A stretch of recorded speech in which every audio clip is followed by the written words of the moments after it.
পুত্রবধূকে মেরে ফেলার ঘটনায় শ্বশুর শাশুড়ির ননদ দেওরের যাবজ্জীবন ব্যারাকপুর আদালতে। 2022 সালের ডিসেম্বর মাসে কাঁচরাপাড়ার নেতাজিনগর পানবস্তিতে ঘটা একটি গৃহবধূ হত্যা মামলায় আজ তার শ্বশুর শাশুড়ি দেওর ও ননদকে আদালত যাবজ্জীবন কারাদণ্ডে দণ্ডিত করল। 16 জুলাই 2022 শ্বশুর শাশুড়ির সদস্যরা পূজা শর্মাকে গলায় ফাঁস দিয়ে ঝুলিয়ে দেয়। শারীরিক এবং মানসিক নির্যাতনের শিকার হয় পূজা। মৃত্যুর সময় সে 2 মাসের অন্তঃসত্ত্বা ছিল।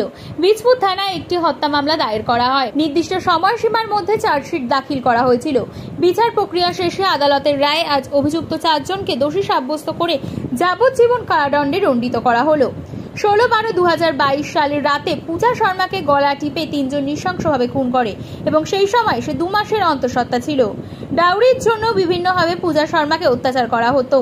আজ এই মামলায় রায়দান পর্বে মহামান্য আদালত 498A, 304B, 302 এবং 34 ধারায় সকলকে দোষী সাব্যস্ত করা এবং সকলকে সশ্রম সারা জীবনের মতন লাইফ প্রিজারমেন্ট উইথ ফাইন ইম্পোজ করেন। ডাউরির পিটিশন অফ ধারাতেও সাজা ঘোষণা করা হয়। অলোক কুমার শর্মার সাথে এটা 2019 সালে ওনার বিয়ে হয় এবং অলোক কুমার শর্মা এসএসবিতে পোস্টিং ছিলেন নেপালে।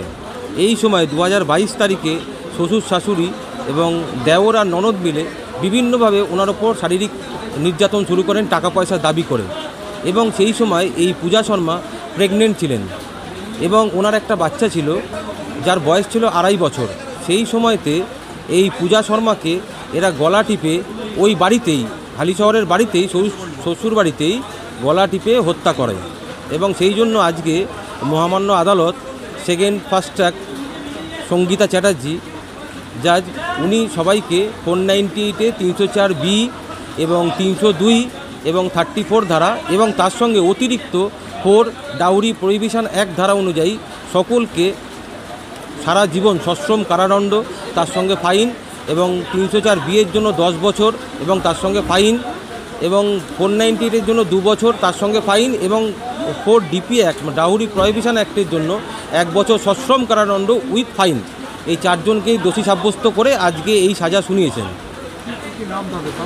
তারা হচ্ছে অলঙ্কার শর্মা হচ্ছে দেওর, কৃষ্ণ কুমার শর্মা হচ্ছে শ্বশুর, অলকা শর্মা হচ্ছে ননদ এবং লক্ষ্মী দেবী হচ্ছে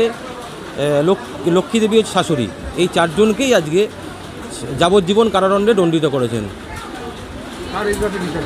এটা হচ্ছে সেকেন্ড ফাস্ট ট্র্যাক কোর্ট জাজ সঙ্গীতা চ্যাটার্জি।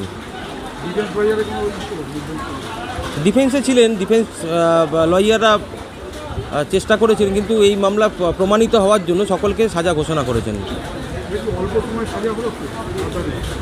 এই মামলা বিচার খুবই তাড়াতাড়ি হয়েছে, যেহেতু ফাস্ট ট্র্যাক কোর্টে চলছিল। আমরা খুব তাড়াতাড়ি এই মামলা টোটাল 13 জন সাক্ষী দিয়েছেন এবং 13 জনের সাক্ষীতে ডক্টর যিনি PM করেছিলেন পোস্টমর্টম ডক্টর, তিনি একদম ক্ল্যারিফাই করে দিয়েছেন প্রথম ওনাকে যখন হত্যা করা হয়েছিল তাকে গলা টিপে এবং তার সঙ্গে ম্যানুয়াল স্ট্র্যাঙ্গুলেশন এবং থ্রোটলিং দুটোই ছিল, কম্বাইন্ড এফেক্ট ছিল। মানে খুব নৃশংসভাবে এই মেয়েটিকে হত্যা করা এবং তার সারা শরীরে অনেকগুলো ইনজুরি পাওয়া গেছে। আমার নাম Shantanu Chakraborty, public prosecutor in charge.